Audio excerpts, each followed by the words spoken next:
દહનની વાત છે। સીધા જઈએ લાઈવ ગાંધીનગરના પાલજ ગામે, જ્યાં સૌથી મોટી હોળી પ્રગટાવવામાં આવી છે। હજારોની સંખ્યામાં દર્શનાર્થીઓ ત્યાં દર્શન કરવા પહોંચ્યા છે। એક અલગ મહત્વ ધરાવે છે પાલજની હોળી, એક અલગ પરંપરા અને એક પૌરાણિક પ્રથાથી ચાલતી આવતી આ હોળી પાલજમાં પ્રગટાવવામાં આવી છે।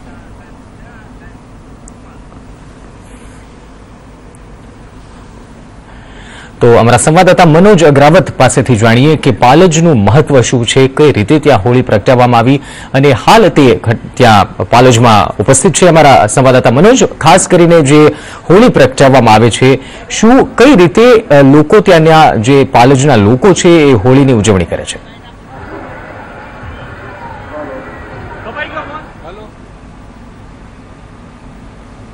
જી મનોજ, તો લાગે છે કે સંપર્ક કપાઈ ગયો છે। થોડી જ વારમાં અમારા સંવાદદાતા પાસેથી માહિતી મેળવીશું કે પાલજ જે વર્ષો જૂની પરંપરા છે, અંગ્રેજો શાસનકાળથી, અંગ્રેજો સમયથી આ પરંપરા ચાલતી આવે છે, તો શું એનું મહત્વ છે? કઈ રીતે પાલજના લોકો આટલી મોટી હોળી પ્રગટાવવામાં સફળ થાય છે હર વર્ષે અને હજારોની સંખ્યામાં આપ જોઈ શકો છો કે કેટલી મોટી હોળી પ્રગટાવવામાં આવી છે। આશરે 100 જેટલા લોકો ઉભા રહી શકે એટલી મોટી આ હોળી પ્રગટાવવામાં આવી છે। હજારોની સંખ્યામાં લોકો પ્રદક્ષિણા ફરી રહ્યા છે, શ્રીફળ આંકીને પૂજા અર્ચના કરી રહ્યા છે। હોળી અને ધૂળેટીનું મહત્વ એક પૌરાણિક રહ્યું છે અને એક આધ્યાત્મિક અને ભક્તિ સાથે જોડાયેલું હોળી અને ધૂળેટીનું મહત્વ છે। હોળીની જો વાત કરીએ તો હોળી પ્રગટાવતી વખતે જે અગ્નિની પ્રદક્ષિણા ફરવામાં આવે છે, તેનો ઉદ્દેશ, તેનો મહાત્મ, તેનું મર્મ એ હોય છે કે રોગ, અહંકાર અને તમામ નેગેટિવ એનર્જી જે હોય છે તેને અગ્નિમાં આહુતિ આપી દેવી। અને ધૂળેટી, બીજા જ દિવસે ધૂળેટીનો પર્વ એટલે કે રંગોનો પર્વ ઉજવવામાં આવે છે। ત્યારે રંગો સાથે ધૂળેટીની ઉજવણી એટલે આધ્યાત્મિકતાના રંગોમાં રંગાઈ જવું, ભક્તિના રંગોમાં રંગાઈ જવું, તેનું આ મર્મ છે, તેનું આ મહત્વ છે।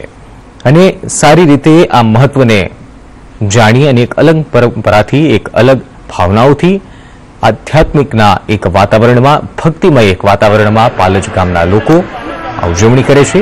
ગાંધીનગરથી સીધા લાઈવ દ્રશ્યો અમે આપને દેખાડી રહ્યા છીએ।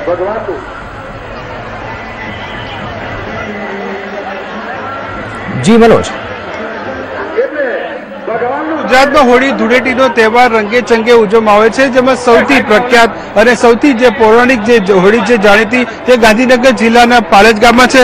આપણી સાથે મહાકાળી મંદિરના જે પૂજારી બટુકભાઈ અને હવામાન શાસ્ત્રી છે અંબાલાલ પટેલ કહી રહ્યા છે કે આ પાલજની હોળીનું શું મહત્વ છે। સૌથી પહેલા અંબાલાલભાઈ, જે રીતે હોળીની જે પાલજમાં જે લોકો દૂર દૂરથી જોવા માટે આવે છે, શું મહત્વ છે પાલજની હોળીનું અને હોળી ઉપરથી પણ જે વર્તારા કરવામાં આવતા હશે, શું કહી રહ્યા છે વર્તારા? હોળી, પાલજની હોળીનું મહત્વ એટલા માટે છે કે પાલજની હોળી બૃહદ છે અને ઉપરાંત મેદાનમાં છે, એટલે મોસમ નિર્ધારણ માટે અને પવનનું નિરીક્ષણ માટે આ ઘણી અગત્યની હોળી છે। ઉપરાંત ધર્મ અને આસ્થા પ્રમાણે પણ પાલજનું ઘણું મહત્વ છે, કારણ કે માતાજીનું જે આંગણ છે તેની સામે જ એ બરાબર મોટું મેદાન છે અને એ મેદાનમાં સર્વ ભાઈ બહેનોનો એક અગત્યનો તહેવાર છે અને ધર્મને આસ્થા સાથે આ બૃહદ હોળી હોવાથી મોસમ નિર્ધારણ માટે પણ આ ઘણું અગત્યનું છે। શું કહી રહ્યું છે મોસમ નિર્ધારણ જે તમે જોઈ રહ્યા છો હોળીની જ્વાળાઓને લઈને? આ મોસમ નિર્ધારણ અંગે જોઈએ તો આ વખતની હોળી વસંત સંપાદ દિન નિમિત્તે આવે છે। વસંત સંપાદ દિન એટલે સૂર્ય ઉત્તર ગોળાર્ધમાં, સૂર્ય ઉત્તર ગોળાર્ધમાં આવે એ જ્યોતિષ વિષય બાબતે પણ ઘણું મહત્વનું છે। એટલે મેષ સૂર્ય સાયન, મેષથી સાયન કર્ક સુધીના 3 મહિનાનું મૂલ્યમાપન ખાસ કરીને આમાં થતું હોય છે। એટલે આ વખતના આપણે મૂલ્યમાપન જોઈએ તો આગામી 3 માસમાં ઘણા પવન સાથે, આંધી અને ગરમીનું પ્રમાણ સાથે વરસાદ થવાની શક્યતા રહે છે। 3 મહિનામાં જે રીતે ગુજરાતનું હવામાન બદલવાની શક્યતા અંબાલાલભાઈ કહી રહ્યા છે। આપણી સાથે છે બટુકભાઈ પૂજારી, શું કહેશો મહાકાળી મંદિરને લઈને, શું ઇતિહાસ શું છે? એટલે આમાં મારું એવું કહે છે, હું સાણંદ તાલુકાનો છું, લગભગ 6-7 વર્ષથી આવું છું અને બસ આ જોવા આવીએ છીએ।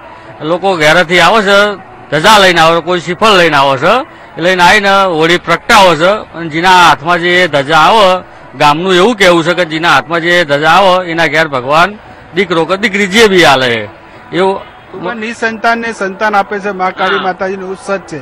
એવું સત છે, એવું એમનું ગામનું એવું કેવું છે. એટલે અમે બધા ત્યાંથી સાણંદ તાલુકાથી જોવા આવેલા છીએ. અમે તમે જોઈને હવે નીકળશું. અમે રાત્રે 10 વાગ્યા પછી પણ લોકો અંગારા ઉપર ચાલે છે. હા, એ 10 વાગ્યા પછી લોકો અંગારા અંદરથી હોળીમાંથી કાઢી અને રોડ ઉપર નાખે છે, બહાર હોળીની બહાર, અને આખું ગામ એની પર ચાલે છે.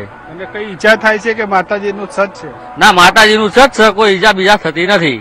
આપણી સાથે છે ફરીથી અંબાલાલભાઈ પટેલ. તમે કહી રહ્યા છો કે 3 મહિનામાં પવનની દિશા બદલાઈને વરસાદ પણ આવશે, ભારે પવન સાથે. પણ પાછોતરો વરસાદ શું કર્યો છે આ મહિના?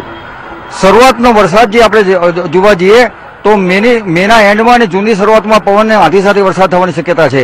આગામી 3 કે 4 દિવસમાં વસંત સંપાત નિમિત્તે અને બુધવારે હોળી હોવાથી ગરમી રેકર્ડ તોડ પડવાની શક્યતા છે.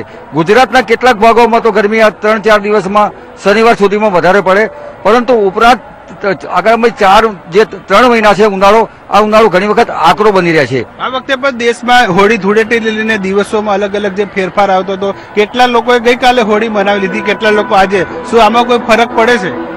આમાં આપણે જે ગણવા જઈએ તો હોળીનો જે નિર્ધારણ છે પૂનમનું થતું હોય છે, પરંતુ પૂનમ અને પ્રદોષકાળ આ વખતે પૂનમને પ્રદોષકાળ મળતો નથી, પરંતુ એકમ મળે છે. ઘણી વખત જ્યારે એકમ મળતી હોય ત્યારે પ્રતિપદા વૃદ્ધગામી હોય. આ વખતે ધર્મ સિંધુ પ્રમાણે પ્રતિપદા વૃદ્ધગામી છે, એટલે 23મી તારીખે પણ હોળી પ્રગટાવી શકાય. જ્યારે આગામી મંગળવારે જે હોળી પ્રગટાવવાનું હતું એમાં ભદ્રા તિથિ આવતી હતી. જ્યારે ભદ્રા તિથિ આવતી હોય તો એક મત એવો છે કે ભદ્રા રહિત હોળી હોવી જોઈએ, અને ભદ્રા રહિત હોળી આજે છે. અને જ્યારે ભદ્રામાં ગઈકાલે પ્રદોષ મળતો હતો છતાં ભદ્રા વ્યાપીની હતી, એટલે ભદ્રાનું મુખમાં હોળી નહોતી, અન્ય ભાગમાં હોય. આજે જે દિવસે હોળી મનાવવામાં આવી તો એ શુભ કાર્ય અને લાભકારી માનવામાં આવે છે. આજે જે હોળી આપણે પ્રગટાવવામાં આવે છે એ ભદ્રા રહિત છે અને એકમ વૃદ્ધગામી છે. અને જ્યારે 3:30 ઘડીથી ઓછી પૂનમ અને જે અંદરની ગણતરી કરીએ તે હોય તો આ વખતે માત્ર થોડોક ભાગ અક્ષાંશ રેખાનો બાદ કરતા 23મી તારીખે સમગ્ર ભારત અને ગુજરાતમાં હોળી પ્રગટાવવામાં આવે તો એ પણ ધર્મ સિંધુ પ્રમાણે બરાબર છે. એક થોડોક ભાગ જે છે આપણે જે દ્વારકાની બાજુના આવીએ એમાં એ આ ભાગ નથી આવતો, પરંતુ ગુજરાતમાં આજે પણ હોળી પ્રગટાવી એ પણ શાસ્ત્ર શુદ્ધ અને ધર્મગ્રંથ આધારે બરાબર યોગ્ય જ છે. જે અંબાલાલભાઈ પટેલ કહી રહ્યા છે કે બીજી જે રીતે આપ જે આગની જવાળો જોઈ રહ્યા છે હોળીને લઈને, બીજી કઈ કઈ આગાહી કરી શકાય? માત્ર વરસાદ આધારિત ઉપરાંત કઈ કઈ આગાહીઓ શક્ય છે? હોળીમાં સામાન્ય રીતે રાજકારણ, અન્ય ભાવતાલ વગેરે બાબતો જોવામાં આવતી હોય છે, પરંતુ આ શરૂઆતમાં જ્યારે હોળી પ્રગટાવવામાં આવી ત્યારે ઝાડ ઊંચી જતી હતી, કારણ કે કાષ્ઠ બરાબર પ્રદીપ્ત ન થયા હોય. એટલે જે પ્રાગટ્ય વખતે ધીરે ધીરે જે આખો પ્રદોષકાળ હતો, સૂર્યાસ્ત પછી 96 મિનિટ સુધી હોળી જોઈ એનું જે નિર્ધારણ કરવું માટે સારું રહે, એટલે ધીરે ધીરે જોતા પશ્ચિમ તરફ પવન જતો હતો. રાજકારણમાં શું અસર થશે?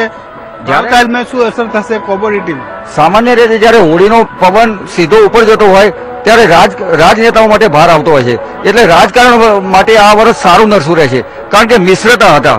અને ભાવતાલ અંગે જોઈએ તો બુધવારની હોળી છે, પૂર્વ ફાલ્ગુની નક્ષત્રમાં હોળી નથી, ઉત્તર ફાલ્ગુનીમાં આવે છે, એટલે નક્ષત્રનો હોળીનો એ અંદર સમન્વય થતો નથી, એટલે ભાવમાં કેટલીક ચીજો મોંઘી થવાની પણ શક્યતા રહે છે. કઈ ચીજોની જે મોંઘી થવાની શક્યતા છે, કઈ ચીજોને ગણાવી શકાય? ધાન્ય પાકો જે છે, ધાન્યમાં આ વખતે મોંઘવારી આવવાની શક્યતા વધારે છે કેટલાક ધાન્યોમાં. ખાસ અંબાલાલભાઈ કહી રહ્યા છે કે હવા જે હોળીની જવાળો છે જેને લઈને વરસાદી વર્તારો તો સાથે સાથે શક્ય છે, પણ બીજું એક મહત્વનું કીધું કે રાજકારણીઓ માટે આ વર્ષ ભારે આવનારું છે, અને સાથે સાથે ધાન્ય પાકો છે, ધાન્ય પાકોમાં પણ વધઘટ થઈ શકે છે, તેમાં ભાવમાં વધારો થઈ શકે છે. બીજું ઉપરાંત હજુ પણ જે કેટલીક આગાહીઓ, ભડલી વાક્યો બધા અલગ અલગ હોય છે, તમે શું કહેશો? ભડલી વાક્ય અંગે જોઈએ તો હોળીમાં અત્યારે જે ઉત્તર ગુજરાતમાં છે એટલે પવન વાયવ્યથી પશ્ચિમથી નૈઋત્યનો જે આવતો હોય તો સારું ગણાય. અને આ પ્રમાણે પ્રથમ હોળી ઉનાળાનું પ્રથમ સોપાન છે, એમાં હોળીનો પવન સાનુકૂળ છે.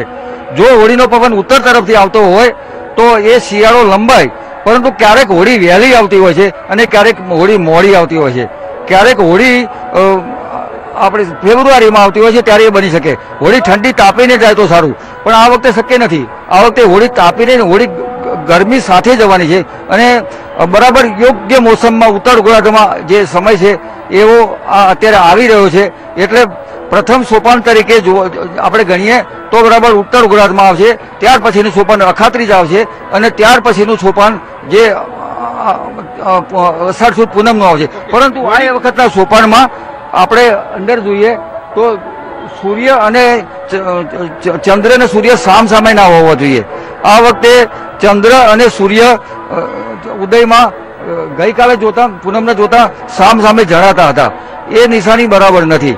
જે રીતે સૂર્ય અને ચંદ્રને લઈને પણ અંબાલાલભાઈ પટેલે વાત કરી કે એ પણ સારી નિશાનીઓ નથી અને ખાસ કરીને રાજકારણના પણ વાત કરી, ભાવતાલને વાત કરી, કોમોડિટી ધાન્ય પાકને લઈને વાત કરી અને વરસાદને પણ લઈને વાત કરી.